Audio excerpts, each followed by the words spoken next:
Mic వచ్చి పడిపోతాడు. అమ్మా ఏం లేదమ్మా, మీరేం కంగారు పడకండి.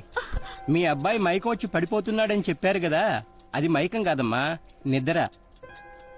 మెడికలీ దీన్ని నార్కోలెప్సీ అని అంటారు. అంటే ఏమిటి? ఇది ఒక రకమైన స్లీపింగ్ డిజార్డర్. మీ అబ్బాయికి నిద్ర అనేది ఒక వ్యాధి.